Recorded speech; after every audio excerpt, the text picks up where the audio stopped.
अच्छा जी, हम previous video के अंदर हम लोगों ने ये नोटोकॉर्डल फॉर्मेशन जो है वो हमने कंप्लीट करी थी। ठीक है, इसके अंदर मैंने बताया था आप लोगों को कि हमारे पास गैस्ट्रुलेशन का प्रोसेस होता है। हमारे पास 3 लेयर्स बनती हैं, कौन कौन सी? एक्टोडर्म, मेसोडर्म और एंडोडर्म। ठीक है, ये गैस्ट्रुलेशन एपिब्लास्ट से हमारे पास 3 लेयर्स ये वाली बनती थी। ठीक है, उसके बाद मैंने आप लोगों को प्रिमिटिव नोड, प्रिमिटिव पिट और ये सारा बताया था। फिर ये नोटोकॉर्ड के फॉर्मेशन के बारे में सारा कंप्लीट बताया था। डायग्राम भी मैंने यहाँ पर डिस्कस की थी। ठीक है, नेक्स्ट अब हम लोग इसके क्लिनिकल कोरिलेट्स पढ़ेंगे। ठीक है, सबसे पहले हमारे पास आता है होलोप्रोनेंसेफेली। ठीक है, होलोप्रोनेंसेफेली क्या होता है? वो कहते हैं in such a child forebrain is small. ठीक है, हमारे पास forebrain, mid brain, hind brain, brain के 3 पार्ट्स होते हैं ना। जो हमारे पास फोरब्रेन होता है ना वो बहुत ज़्यादा स्मॉल इसका साइज हो जाता है। ठीक है, 2 लेटरल वेंट्रिकल्स जो होती हैं ना उसकी वो मर्ज हो जाती हैं। ठीक है, और वो एक सिंगल वेंट्रिकल बना देती हैं। ठीक है, और आइज़ जो होती हैं वो बहुत ज़्यादा क्लोज हो जाती हैं पेशेंट की। ठीक है, और जिसको हम कहते हैं हाइपोटोलरिज्म हो गया। ठीक है, तो इसे हम कहते हैं होलोप्रोनेंसेफेली। ठीक है, नेक्स्ट हमारे पास है कॉर्डल डिसजेनेसिस या इसको हम सिरिनोमिलिया भी कहते हैं। इसके अंदर क्या होता है? इनसुफिशिएंट मेसोडर्म बनती है। ठीक है, insufficient mesoderm is formed in the caudal most region of the embryo. Embryo का जो कॉर्डल मोस्ट रीजन होता है ना उसके अंदर जो मेसोडर्म होती है वो सफिशिएंट नहीं बनती। ठीक है, इनकम्प्लीट होती है। उसके बाद रेमनेंट्स ऑफ प्रिमिटिव स्ट्रीक जो मैंने आप लोगों को बना के दिखाई थी। ठीक है, वो प्रिमिटिव स्ट्रीक जो होती है ना वो उसके कुछ पार्ट्स जो होते हैं ना वो रिमेनिंग पार्ट्स उनके रेमनेंट्स के बाद उसने की हुई है कि वो रह जाते हैं।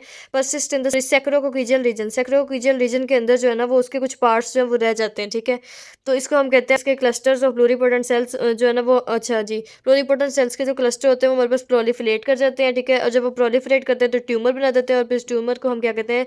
सैक्रोकोक्लियल टेराटोमा। ठीक है, उसके बाद हमारे पास साइटस सोलाइटस और साइटस इन्वर्टस इन्वर्सस आता है। साइटस सोलाइटस क्या होता है? Normal positioning of internal organs. ठीक है, हमारे ऑर्गन्स जिस तरह हमारी बॉडी के अंदर हैं अगर इसी तरह ये नॉर्मली रहें, ठीक है, इसको हम क्या कहते हैं? साइटस सोलाइटस। ठीक है, अगर ये इनकी पोजीशनिंग जो है वो उल्ट हो जाए या चेंज होता है तो उसको हम क्या कहते हैं? साइटस इन्वर्सस। ठीक है, मतलब फॉर एग्जांपल जैसे आपका हार्ट जो है वो डेक्स्ट्रोकार्डिया हो जाए। ठीक है, आपका हार्ट जो है वो एक साइड से दूसरी साइड पे, तो उसको हम क्या कहते हैं? साइटस इन्वर्सस। मतलब मिरर इमेजेस हो जाते हैं। ठीक है, रिवर्स हो जाते हैं ऑर्गन्स एक साइड के दूसरी साइड पे। ठीक है, बाकी नेक्स्ट उसने यहाँ पे बताया साइटस एम्बीजियस का। इसके अंदर भी हेट्रोटेक्सिबिस को कहते हैं। लेटरलिटी डिफेक्ट्स होते हैं। लेटरलिटी डिफेक्ट्स में फर्दर वही हमारे पास ट्रांसपोजिशन ऑफ विजराज आ जाते हैं। ठीक है, फिर कैरेटिजेनर सिंड्रोम की बात की। इसमें क्या होता है? हमारे पास अबनॉर्मल सीलिया होता है। ठीक है, जस्ट आपने इतना याद रखना है इसमें अबनॉर्मल सीलिया होता है। ठीक है, उसके बाद उन्होंने यहाँ पे न्यूरोट्रांसमीटर सेरोटोनिन वगैरह की बात की है कि वो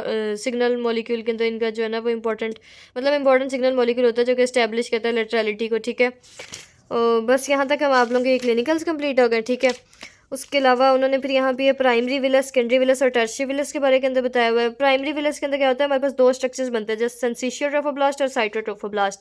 फिर हमारे पास सेकेंडरी विलस बनती है। सेकेंडरी विलस के अंदर क्या होता है? मेसोडर्म कोर भी बन जाती है हमारे पास अंदर। ठीक है, साइटो और सेंसिशियो जो है वो दोनों ही जो ट्रोफोब्लास्ट से जो हमारे पास दोनों लेयर्स बनती थी ये दोनों साइड्स पे जाती हैं, दरमियान में हमारे पास बन जाता है मेसोडर्म कोर। ठीक है, फिर उसके बाद हमारे पास टर्शियरी विलस के अंदर क्या होता है? विलस कैपिलरीज अंदर बनना स्टार्ट हो जाती हैं। ठीक है, ये डायग्राम ऑस्पी के लिहाज से भी इंपॉर्टेंट है, आप लोगों ने इसको याद रखना है। ठीक है, उसके अलावा उन्होंने यहाँ पे आपको आप लोगों ने ये डायग्राम जो उन्होंने यहाँ पे बनाई हुई है आपको प्रीवियस चैप्टर के अंदर भी मैंने बताई थी। ये डायग्राम आप लोगों ने ये 13 डे एम्ब्रियो की जो डायग्राम है ओल्ड इम्प्लांटेशन की। ठीक है, ये बहुत ज़्यादा इंपॉर्टेंट है 13 डे इम्प्लांटेशन की। ठीक है, ये आप लोगों ने याद रखनी है।